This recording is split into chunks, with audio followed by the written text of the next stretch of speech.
উত্তর থেকে দক্ষিণ সর্বত্র জেলার বিভিন্ন প্রান্তে, বিশেষ করে পশ্চিমাঞ্চলের জেলাগুলিতে তাপমাত্রা অনেকটাই পতন। শহর কলকাতা প্রায় 13 ডিগ্রির নিচে এখন ঘোরাফেরা করছে।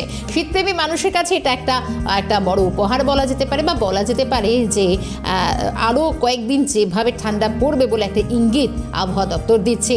এবং বছরের শেষ দিন পর্যন্ত কি এভাবেই ঠান্ডার আমেজ বজায় থাকবে, এবং এটাই একটু জানার চেষ্টা করব। তবে গতকালের থেকেও অনেকটাই কম রয়েছে এবং ক্রমশ তাপমাত্রার পারদ-পতন হচ্ছে। আমি দ্রুত চলে যাওয়ার চেষ্টা করব। আমাদের প্রতিনিধি রেশমি দাস রয়েছেন আমাদের সঙ্গে।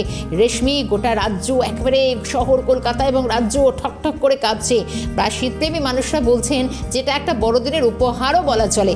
আগামী কয়েকটা দিন আরও ঠান্ডা বাড়বে।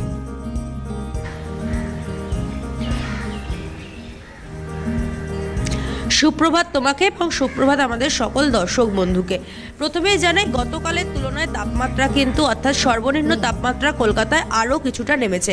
গতকাল কলকাতায় সর্বনিম্ন তাপমাত্রা ছিল 13.7 ডিগ্রি সেলসিয়াস।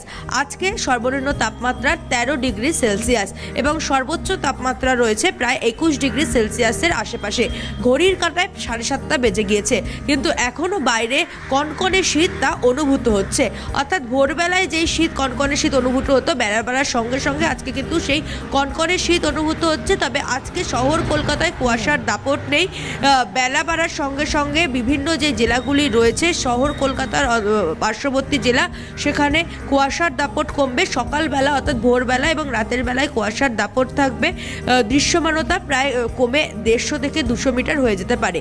উত্তরবঙ্গের দিকে যদি আমরা নজর রাখি, আমরা দেখতে পাচ্ছি যে উত্তরবঙ্গে তাপমাত্রা অর্থাৎ দার্জিলিংয়ের তাপমাত্রা অনেকটাই কমেছে। দার্জিলিংয়ের তাপমাত্রা 3 থেকে 4 ডিগ্রি সেলসিয়াসের আশেপাশে ঘোরাফেরা করছে এবং সিকিম সহ সিকিমের পার্শ্ববর্তী অর্থাৎ সিকিম সংলগ্ন উত্তরবঙ্গ রয়েছে, সেখানে কিন্তু কোথাও কোথাও তাপমাত্রা হিমাঙ্কের নিচেও নেমে যাওয়ার সম্ভাবনা রয়েছে।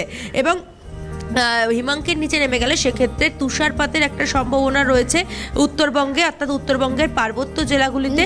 পাশাপাশি শুষ্ক আবহাওয়া থাকবে। আপাতভাবে বৃষ্টিপাতের কোনো সম্ভাবনা নেই। আগামী 7 দিন এরকমই আবহাওয়া থাকবে বলছে হাওয়া অফিস। কিন্তু আগামী বছর অর্থাৎ নববর্ষের একেবারে শুরু থেকে, নিউ ইয়ারের শুরু থেকে অর্থাৎ 1 তারিখ থেকে তাপমাত্রার পারদ কিছুটা বাড়বে বলে জানাচ্ছে হাওয়া অফিস। অর্থাৎ পশ্চিমী ঝঞ্ঝার জন্য একটি পশ্চিমী ঝঞ্ঝা তৈরি হচ্ছে, যার জেরে এই তাপমাত্রা বাড়তে পারে বলে মনে করছে হাওয়া অফিস। তবে আবার জানুয়ারি এটা বলা যেতে পারে যে শীত একেবারে বড়দিনের হাত ধরে নতুন করে কামব্যাক করলে, আর এটা শীতপ্রেমী মানুষদের জন্য বেশ ভালো খবর।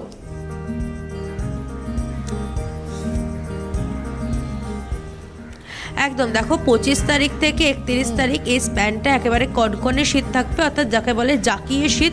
এই শীতের আবহাওয়া বজায় থাকবে দক্ষিণবঙ্গ অর্থাৎ কলকাতা সহ কলকাতার যে পার্শ্ববর্তী জেলাগুলি রয়েছে, একইভাবে শীতের দাপট বজায় থাকবে। এবং উত্তর 24 পরগনা, দক্ষিণ 24 পরগনা এবং দক্ষিণ 24 পরগনা, পাশাপাশি পূর্ব মেদিনীপুর যে সকল উপকূলবর্তী অঞ্চলগুলি রয়েছে, সেখানেও শীতের দাপট থাকবে। তবে সকালবেলা অর্থাৎ ভোরবেলার দিকে কুয়াশার দাপটও থাকবে, যার জেরে দৃশ্যমানতা কমবে। কিন্তু বেলা বাড়ার সাথে সাথে অর্থাৎ সূর্যের তাপ বাড়ার সঙ্গে সঙ্গে এই কুয়াশার দাপট কিছুটা কমবে।